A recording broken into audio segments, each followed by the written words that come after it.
يا أيها الذين آمنوا لا تقولوا راعنا وقولوا انظرنا واسمعوا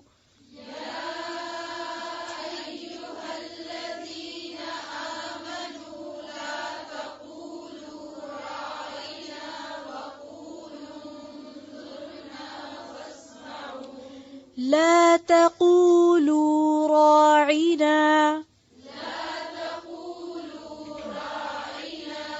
وقولوا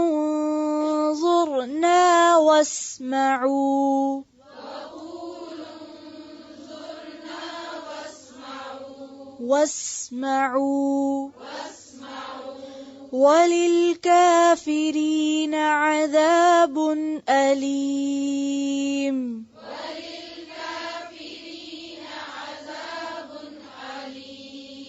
عذاب علیم.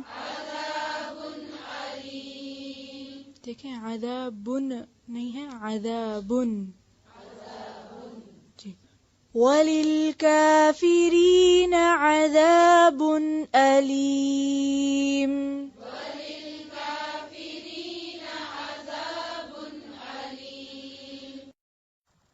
یا ایھا الذین آمنوا، اے لوگو جو ایمان لائے ہو، لا تقولوا، نہ تم کہو، راعنا راعنا. راعنا کا روٹ ہے رے این یہ. مراعات کا لفظ آپ نے سنا ہوگا، اس سے امر کا صیغہ ہے. راعی، ہماری رعایت کیجیے، ہمارا خیال رکھیے.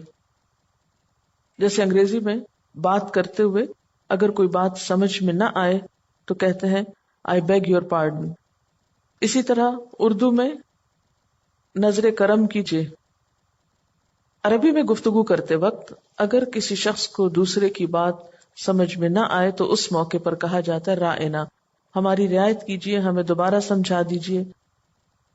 ویسے اس کا معنی ہوتا ہے حفاظت کرنا، نگاہ رکھنا، خیال رکھنا. وقولو، اور کہیے، انظرنا. انظرنا، نون زوئے رے، نظر. نظر کا کیا معنی ہوتا ہے؟ دیکھنا. انظرنا، ہماری طرف نظر کیجیے، نظر ڈالیے، دیکھیے. واسمعوا، اور سنا کرو، یعنی بات دھیان سے سنا کرو کہ بار بار یہ کہنا ہی نہ پڑے. وللکافرین، اور کافروں کے لیے. کافرین کا واحد کیا ہے؟ کافر. کافروں کے لیے عذاب، عذاب ہے. علیم، کیا روٹ ہے؟ الف لام میم علم، دردناک، درد دینے والا. یا ایھا الذین آمنوا، اے لوگو جو ایمان لائے ہو، لا تقولوا راعنا، تم راعنا نہ کہا کرو. پھر کیا کہا کرو؟ وقولوا انظرنا، تم انظرنا کہا کرو. واسمعوا، اور سنا کرو. وللکافرین، اور کافروں کے لیے یعنی انکار کرنے والوں کے لیے عذاب علیم، دردناک عذاب ہے. یعنی جو بات نہیں مانے گا وہ سزا بھگتے گا. یہاں اہل ایمان کو نبی صلی اللہ علیہ وسلم کی مجلس میں بیٹھنے، آپ کی بات سننے اور سمجھنے کا ادب اور طریقہ سکھایا جا رہا ہے کہ جب تم آپ کی مجلس میں بیٹھو تو سب سے پہلی بات یہ ہے کہ بات غور سے سنا کرو، اور اگر سمجھ نہ آئے، دوبارہ پوچھنے کی ضرورت ہو تو اس کے لیے لفظ انظرنا استعمال کیا کرو کہ آپ ہماری طرف توجہ فرمائیے یا دیکھیے. لیکن لفظ رائنا نہیں استعمال کیا کرو. اس سے کیا پتہ چلتا ہے؟ پہلی بات غور سے سنا کرو، سمجھ نہ آئے تو انظرنا کہہ کے متوجہ کیا کرو، لیکن رائنا کا استعمال بند کر دو. ایٹیکیٹ سکھائے جا رہے ہیں، ادب سکھایا جا رہا ہے. کیوں؟ رائنا کیوں نہ کہا جائے؟ اس لیے کہ لفظ رائنا ادب کے خلاف ہے. یہاں ہم غلط نہیں کہیں گے، ادب کے خلاف ہے. بہت سی چیزوں میں بظاہر کوئی غلطی نہیں بھی نظر آتی، لیکن وہ ادب کے خلاف ہوتی. تو ہمارے دین میں بات صرف حلال حرام جائز ناجائز کی نہیں، ادب، آداب، ایٹیکیٹس اور اخلاق کی بھی ہے. کیونکہ اللہ تعالیٰ کا محبوب کون ہے؟ جو محسن ہے، جو ہر کام کو خوبصورت طریقے سے کرتا ہے. کام تو ہو جائے گا لیکن محسن کے درجے کا نہیں ہوگا. مثلاً آپ بھی تعلیم حاصل کر رہے ہیں، آپ کتاب سے بھی پڑھ سکتے ہیں، آپ جیسے چاہیں یہاں بیٹھیں، جیسے چاہیں سنیں یا نہ سنیں، جیسے چاہیں آپس میں بولیں، جیسے چاہیں استاد سے بولیں، جو چاہیں کریں. وقت گزر جاتا ہے، انسان سیکھ لیتا ہے، لیکن وہ کام خوبصورت کام نہیں کہلا سکتا، محسن کے درجے کا کام نہیں ہوتا. احسان کے درجے پر، محسن کے درجے پر کام کرنے کے لیے اس کام کے صرف کرنے سے واسطہ نہیں ہونا چاہیے، بلکہ خوبصورت انداز سے کرنے کا طریقہ آنا چاہیے. کیونکہ نبی صلی اللہ علیہ وسلم کی صحابہ اور ان کی مجلسیں ہم سب کے لیے کیا ہے؟ ایک نمونہ ہے. وہ ہمارے لیے کیا تھے؟ رول ماڈل تھے. انہوں نے ہمارے لیے ایک ایسا طریقہ سیٹ کیا کہ جس میں ہمارے لیے روشنی ہے، رہنمائی ہے. تو ان سے کہا جا رہا ہے کہ تم آپ کی مجلس میں رائنا کا لفظ استعمال کرنا چھوڑ دو. اس سے یہ بھی پتہ چلتا ہے نا کہ صرف قرآن ہی نہیں دیا گیا، صرف تعلیم ہی نہیں دی گئی، تعلیم کے ساتھ خود قرآن کے اندر تربیت کی گئی ہے. تعلیم حاصل کرنے کا ادب اور سلیقہ بھی بتایا گیا ہے، اور باہم معاملہ کرنے کا بھی، کہ رائنا کا استعمال نہ کرو. رائنا کیا چیز ہے؟ رائنا جو ہے اس کا معنی ہوتا ہے ہماری رعایت کرو، اور یہ باب مفاعلہ سے ہے. اس کا مطلب یہ ہے تم ہماری سنو، ہم تمہاری سنیں گے. یعنی برابر کے شخص سے بات کرتے ہوئے عموماً یہ لفظ استعمال ہوتا ہے رائنا. یعنی جیسے تم کرو کہ ویسے ہم کریں گے، عام زبان میں جیسے آپ بولتے. تو رائنا کا مطلب کیا؟ ہماری رعایت کرو، اور ہمیں سمجھ میں نہیں آیا ہمیں پھر سمجھا دو. یعنی مفہوم یہ ہے. استاد کا مقام برابر کا مقام نہیں ہوا کرتا. معلم طالب علم سے ایک درجہ اوپر رکھتا ہے. اس سے آپ اس طرح نہیں معاملہ کر سکتے جس طرح آپ اپنے کسی بہن بھائی سے کر رہے ہیں یا اپنے برابر کے شخص سے کر رہے ہیں. اس سے معاملہ کیسے ہوگا؟ ادب کا معاملہ ہوگا، احترام کا. جیسے والدین کا، پیچھے آپ نے پڑھا نا والدین کے بارے میں، وَبِالْوَالِدَيْنِ کیا کرو؟ احسانہ. اور وہاں آپ کو اچھی طرح معلوم ہے کہ احسان کس کو کہتے ہیں. صرف وہ نہیں کرنا جو والدین کر رہے ہیں، بلکہ کیا کرنا ہے؟ اس سے بڑھ کے کرنا ہے. اگرچہ ہم کر نہیں سکتے، مگر ٹارگٹ یہی کہ اس سے زیادہ اچھا کرنا ہے. اسی طرح استاد بھی والدین کے مقام پر ہوتا ہے. جیسے کسی نے کہا تھا نا کہ میرے والدین مجھے آسمان سے زمین پر لائے اور میرے استاد نے مجھے زمین سے آسمان پہ پہنچایا. والدین تو ہمارے جسم کو سنوارتے ہیں یا جسم کی پرورش کرتے ہیں بیسیکلی. ٹھیک ہے، والدین بھی تربیت کرتے ہیں، ادب آداب سکھاتے ہیں، مگر جو تعلیم استاد دیتا ہے اور جو تربیت وہ کرتا ہے وہ بعض اوقات والدین نہیں کر سکتے. بعض اوقات لا علمی کی وجہ سے نہیں کر سکتے، بعض اوقات اور کئی اسباب ہوتے ہیں. یا بچے اتنی اہمیت نہیں بات کو دیتے. تو استاد کا مقام ہمیشہ ہمارے دین میں بہت اہم رہا ہے. اور پھر جہاں استاد اللہ کے رسول ہوں وہاں آپ سوچ سکتے ہیں کہ مقام کیا ہوگا جن پر براہ راست اللہ کی طرف سے وحی آ رہی ہے. ان سے لیتے وقت کس قدر ادب آداب کا خیال رکھنا ہوگا. اسی لیے ہم دیکھتے ہیں کہ نبی صلی اللہ علیہ وسلم کے ادب آداب اور احترام کے بارے میں قرآن پاک میں ہمیں کئی آیات ملتی ہیں کہ تم رسول کو اس طرح مت پکارو جس طرح آپس میں ایک دوسرے کو پکارتے ہو، یعنی نام لے کے مت بلاؤ، یا بلند آواز سے مت بولو ان کی موجودگی میں، جیسے سورۃ الحجرات میں آتا ہے. انشاءاللہ تفصیلات آگے آپ دیکھیں گے، یہاں اشارہ کرنا ہی کافی ہے.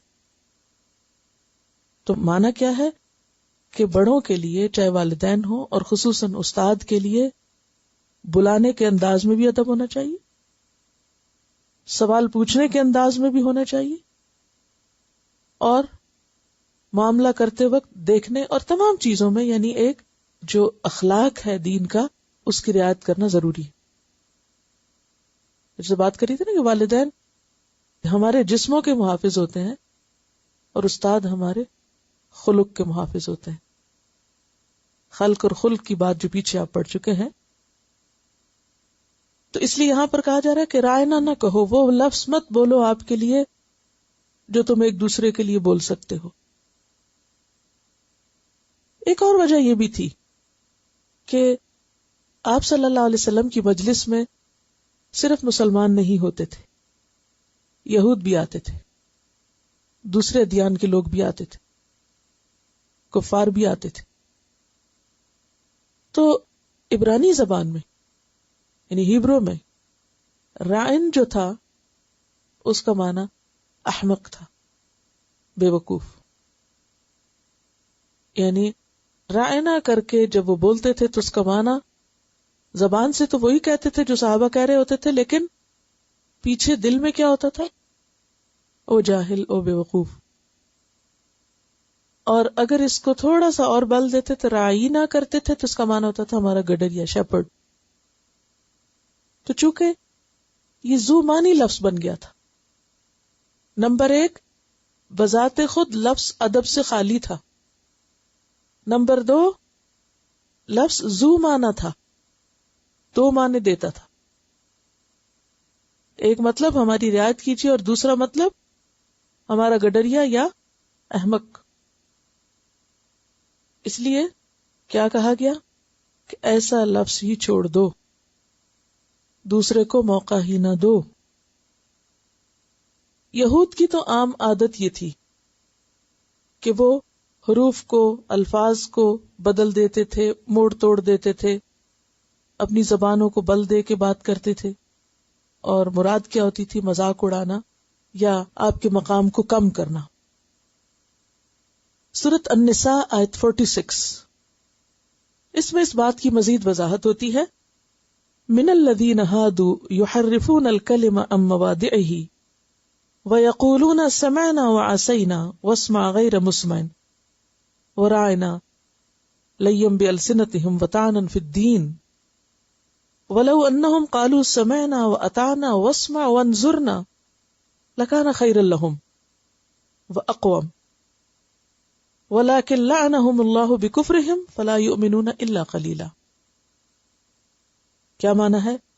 جن لوگوں نے یہودیت کا طریقہ اختیار کیا ان میں کچھ لوگ ہیں جو الفاظ کو ان کے محل سے یعنی اصل جگہ سے پھیر دیتے ہیں اور دین حق کے خلاف باتیں کرنے کے لیے اپنی زبانوں کو توڑ موڑ کر کہتے ہیں سمعنا وعصینا.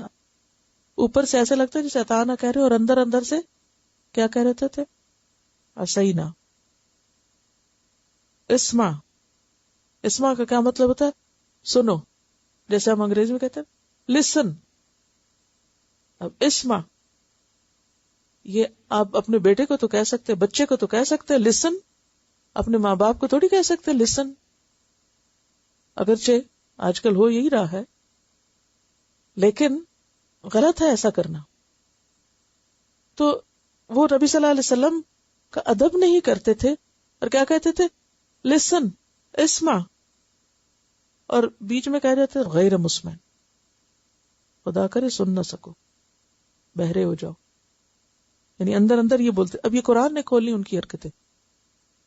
آپ کو تو نہیں سمجھ آتی تھی کیا کر رہے ہیں، کیونکہ کچھ زور سے بولا، کچھ منہ میں بول دیا گڑبڑ کر کے، یعنی گرمبل کر کے. اور رائنا کہتے ہیں، حالانکہ اگر وہ کہتے سمعنا اور اطعنا اور اسمع اور انظرنا تو یہ انہی کے لیے بہتر تھا اور زیادہ راست بازی کا طریقہ تھا، مگر ان پر تو ان کی باطل پرستی کی بدولت اللہ کی پھٹکار پڑی ہوئی ہے، اس لیے وہ کم ہی ایمان لاتے ہیں، یعنی بات نہیں مانتے. اسی لیے کیا کہا گیا، جو نہیں مانے گا وَلِلْكَافِرِينَ، کافرین سے مراد یہاں کون ہے، ان اہل کتاب میں سے جو نہیں مانتے. اور پھر اگر مسلمانوں میں سے کوئی اسلام کا دعویٰ کرتا ہے اور یہ لفظ نہیں چھوڑتا تو پھر وہ بھی ایک طرح سے انکار کرنے والا ہے اس حکم کی. حکم عدولی کا کیا مطلب ہے، انکار کرنے والا ہے. ایسے لوگوں کے لیے پھر علاج کیا ہے، عذاب علیم، دردناک عذاب ہے، کہ جو اس طرح دھوکے اور فریب کاری کے ساتھ معاملہ کرے کسی کے ساتھ، اور خصوصاً اس کے ساتھ جو اس کا محسن ہو، جس نے اس کے ساتھ کوئی بھلائی کی ہو، اور خصوصاً دین سکھانے کے معاملے میں یا تعلیم دینے کے معاملے میں. یہاں ایک سوال یہ پیدا ہوتا ہے کہ یہود کے اس الفاظ کے استعمال کے پیچھے آخر کیا وجہ تھی. یعنی مسلمان تو ناسمجھی میں، جیسے آپ کو معلوم ہے سورۃ الحجرات میں خاص طور پر آتا ہے کہ آپ صلی اللہ علیہ وسلم گھر کے اندر تشریف ہوتے تو بعض بدو لوگ، ان پڑھ لوگ وہ آتے اور زور زور سے پکارتے، باہر سے آوازیں دینے لگتے، یا محمد اخرج اخرج. تو اس سے روکا گیا کہ یہ بے ادبی کا طریقہ ہے، ایسے مت بولو، انتظار کرو جب تک کہ وہ خود باہر آ جائیں. تو اسی طرح عام طور پر کیا ہوتا ہے کہ جب ایک انسان علم سے عاری ہوتا ہے تو ادب سے بھی عاری ہوتا ہے، وہ عام بازاری زبان استعمال کرتا ہے. اور جب وہ علم کی مجلس میں بیٹھنے لگتا ہے تو پھر کیا ہوتا ہے، وہ سلیقہ سیکھنے لگتا ہے، وہ یعنی کہ اسٹریٹ لینگویج نہیں یوز کرتا، پھر اس کی زبان پر بھی اثر پڑتا ہے. تو صحابہ کرام کی آپ نے تربیت کی تھی، ایسے الفاظ، ایسے طریقے، ایسے سب کام چھڑوا دیے تھے کہ جو ادب کے خلاف تھے. سوال یہ پیدا ہوتا ہے کہ یہود اگر ایسا کرتے تھے، یعنی اس لفظ کا استعمال کرتے تھے، تو اس کی وجہ کیا تھی؟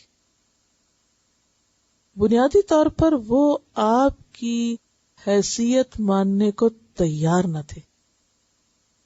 سمجھ رہے؟ کیوں نہیں مانتے تھے آپ کی حیثیت؟ حسد، بہت ہی جلن کا شکار تھے، کوڑن کا شکار تھے. کیوں؟ کیونکہ وہ ان کی نسل سے نہیں تھے. وہ سمجھتے تھے کہ آخری نبی، کیونکہ آخری نبی کا آنا ایک بہت بڑا آنر تھا، آخری نبی ہم میں سے آئے گا، ہمارے خاندان میں سے ہوگا.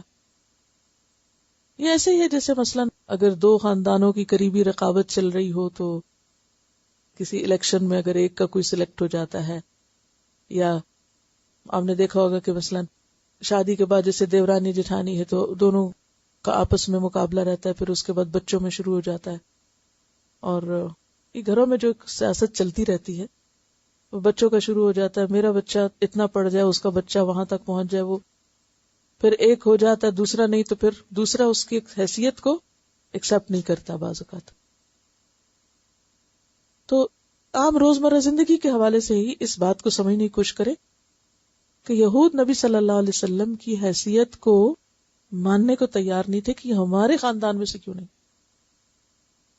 وہ چونکہ نبوت کو کیا سمجھتے تھے، ایک قومی ورثہ یا ایک آنر کی بات، یعنی ہمارے خاندان کی عزت تھی اس میں.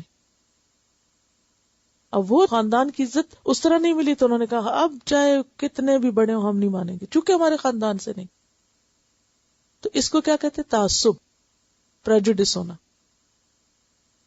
کہ جو چیز ہمارے خاندان میں، ہمارے گھر میں، ہم میں ہے وہ تو اچھی ہے، اور اگر کسی اور کے پاس ہے ہم نہیں مانتے اس کو. اور یہ عام انسانوں کی بھی کمزوری ہوتی ہے. کسی کے لیے دوسرے کی بڑائی یا خوبی یا بھلائی ایکسپٹ کرنا عموماً مشکل کام ہوتا ہے. اس کو عام ذہن سے سوچئے. مثلاً آپ کی بہن نے آپ سے زیادہ نمبر لے لیے امتحان میں، آپ کی دوست نے آپ سے زیادہ نمبر لے لیے. اس وقت آپ کے لیے خوش ہونا ایک مشکل کام ہوگا. پتہ چل جائے گا جب آپ کے کم ہو نمبر اور دوسرے کے زیادہ ہوں. یہ قدرتی بات ہے، ایک کمپٹیشن ہوتا ہے اندر اندر کہ میرے کتنے اور اس کے کتنے، دو بھائیوں میں، دو دوستوں میں، دو انسانوں میں. اور خیر میں کمپٹیشن ہونا چاہیے، کوئی حرج نہیں، لیکن حسد نہیں ہونا چاہیے. حسد کیا ہے؟ اس کو کیوں ملا، مجھے کیوں نہیں. کوئی بھی نعمت، کل ذی نعمت محسود، ہر صاحب نعمت سے حسد کیا جاتا ہے، ہر صاحب نعمت سے. اب انسان چاہتا تو ہے نا اس کو نعمتیں ملیں، لیکن اس کو یہ نہیں یاد رہتا کہ نعمت مل گئی تو پھر کیا شامت آئے گی، اس کے بعد کیا ہوگا، اپنے بھی بیگانے ہو جائیں گے. اب یوسف علیہ السلام کے ساتھ کیا ہوا تھا، اسی قصے کو یاد کر لے. بھائیوں نے حسد کیا کہ ان کو کیوں زیادہ مل گیا، ان کو زیادہ توجہ مل گئی، حالانکہ وہ یہ نہیں سوچتے تھے کہ ہمیں کیوں نہیں مل رہی. یعنی اپنا قصور نہیں، پھر الٹا یوسف ہی کا قصور نظر آیا، جبکہ وہ اپنے اچھے اخلاق کی وجہ سے زیادہ عزیز تھے اپنے والد کو. تو عام طور پر ایک شخص محنت کرتا ہے یا اللہ کی طرف سے اس پر کوئی عنایت ہوتی ہے اور اس کو کوئی بھلائی یا خیر یا خوبی یا کوئی فضیلت دوسرے پر مل جاتی ہے، تو عموماً انسانوں کو ہضم نہیں ہوتی، وہ ایکسپٹ نہیں کرتے. وہ کوئی نہ کوئی طریقہ سوچتے رہتے جس سے اس کو لیٹ ڈاؤن کیا جائے، کوئی نہ کوئی اس کی خامی چنتے رہتے، کسی نہ کسی طرح اس کو گرانے کی فکر کرتے رہتے. اور خود تعریف کرنا تو دور کی بات، اگر کوئی اور تعریف کرے تو وہ بھی اچھی نہیں لگتی کہ نہیں، اس کے بھی خلاف ہو جاتے ہیں جو کسی کی تعریف کر دے. تو خصوصاً جہاں کمپٹیشن ہوتے ہیں، عام حالات میں نہیں. میں بعض کو سوچتی ہوں اتنی دنیا میں پتہ نہیں لوگ کیا کیا حاصل کر رہے ہیں نا، تو لوگوں کو پرواہ نہیں کسی کی.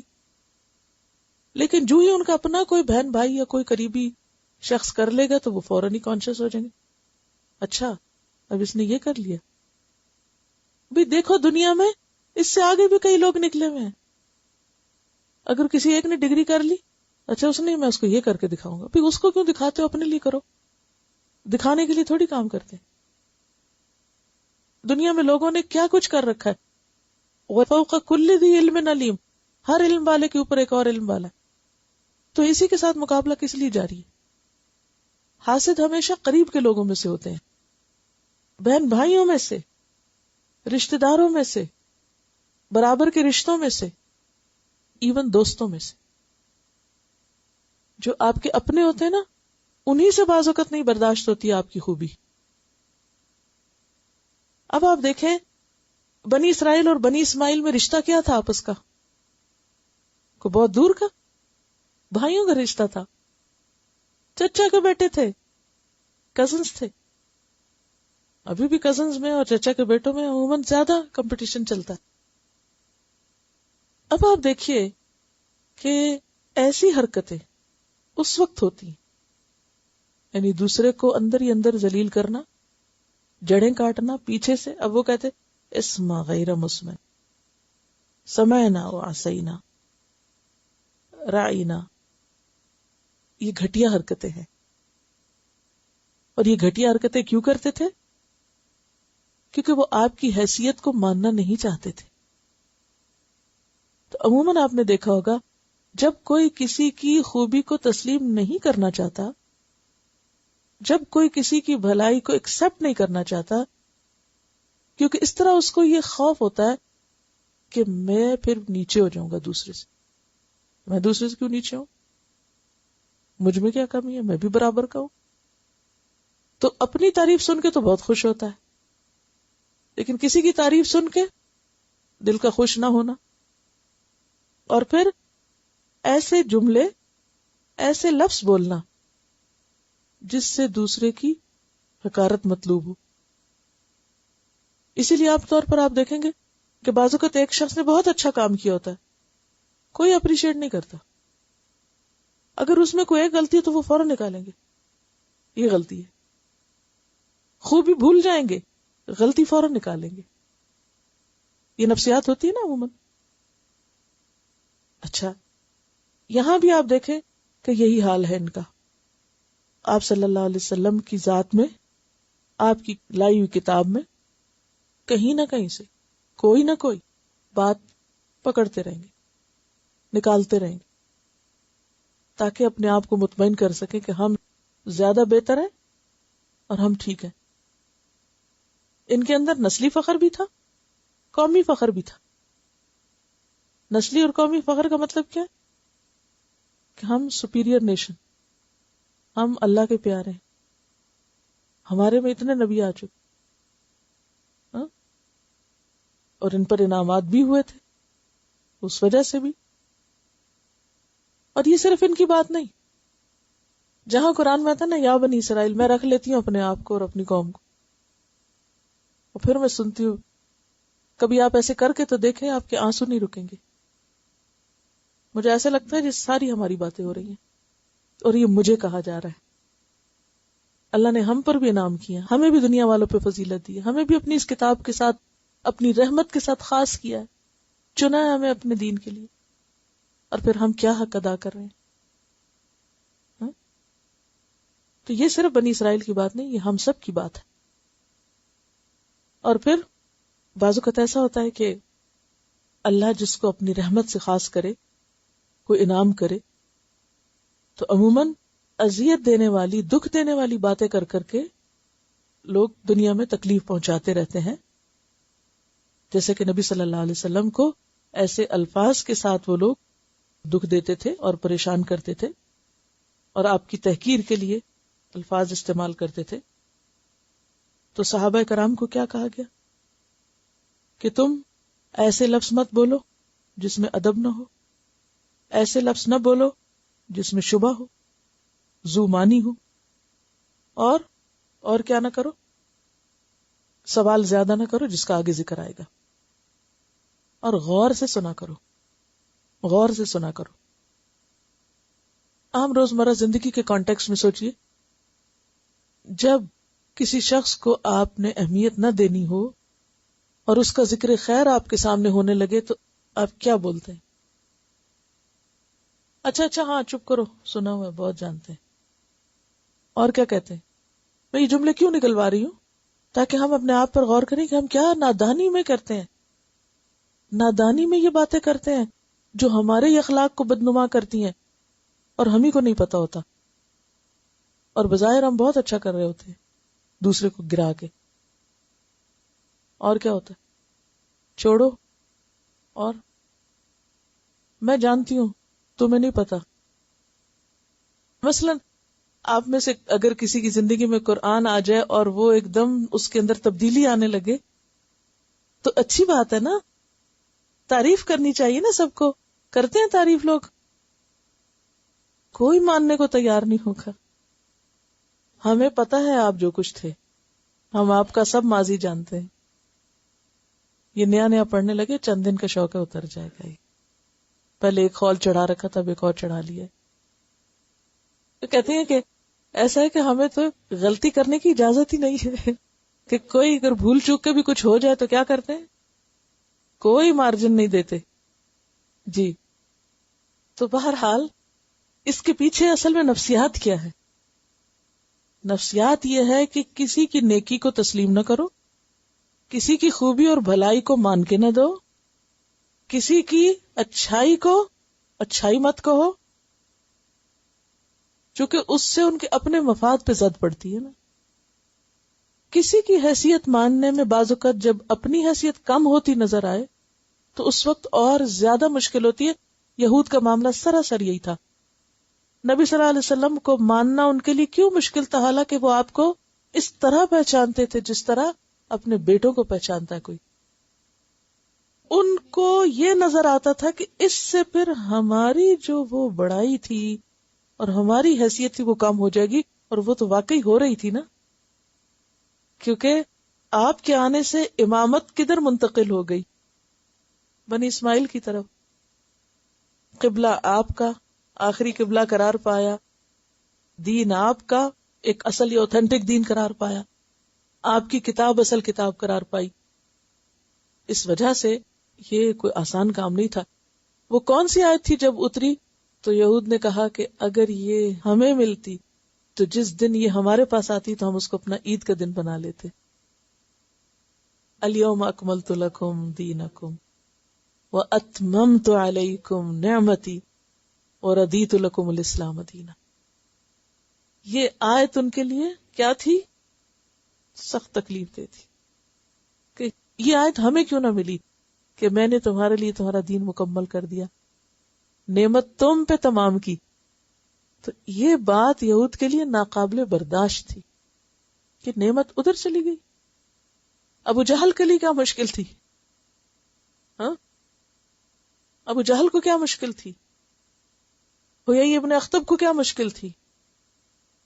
بہت سے ایسے لوگ جو آپ صلی اللہ علیہ وسلم کی نبوت کو پہچانتے تھے، قرآن کو حق مانتے تھے، لیکن قبول نہیں کیا صرف اس لیے کہ اس کو مان لیں تو پھر ہمارا مقام کہاں جائے گا. ایگو کا مسئلہ تھا. اور جب کسی کے اندر ایگو آ جاتی ہے، اپنی بڑائی کا خیال سما جاتا ہے اس کے دل میں، خواہ کوئی انسان ہو یا قوم ہو، تو اس سے بڑا پھر اس کے لیے کوئی امتحان نہیں ہوتا.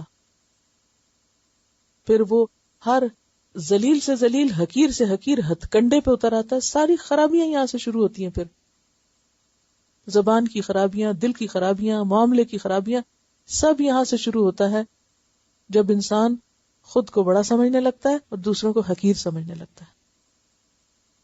ابلیس نے بھی یہی کیا تھا. ابلیس کا بھی یہی مسئلہ تھا. ابلیس نے آدم کو جو سجدہ نہیں کیا تھا، اس کے پیچھے بھی یہی ایگو تھی، یہی میں تھی. میں زیادہ اچھا ہوں، دوسرے کے پاس کچھ نہیں. تو اس لیے کبھی کسی کی تعریف کرنا ہو تو کھلے دل سے کیا کرے. یعنی خوشامد اور چاپلوسی نہیں، لیکن اپریشیٹ کرنا، چاہے بچہ ہو، چاہے برابر کا ہو، چاہے بڑا ہو، کوئی بھی ہو. دل کے اندر کوئی تکلیف نہیں ہونی چاہیے یا دل کے اندر کوئی گھٹن نہیں ہونی چاہیے. کیوں؟ اس لیے کہ کسی کو بھی جو نعمت ملتی ہے وہ کس کی طرف سے ہوتی ہے؟ اس کا اپنا تھوڑی کمال ہوتا ہے، اللہ کی طرف سے ہوتی. تو جب آپ اس کو ایکنالج کرتے ہیں یا آپ اس کو مان جاتے ہیں تو اس کا کیا مطلب ہے؟ کیا مان رہے ہیں آپ؟ اس کو نہیں مان رہے، اللہ کی نعمت کا اظہار کر رہے ہیں. اور یہاں سے پھر حسد کی جڑیں کٹ جاتی ہیں. یہی سے حسد ختم ہوتا ہے. ورنہ اگر انسان اس اخلاق کا مالک نہیں تو کیا ہوتا ہے؟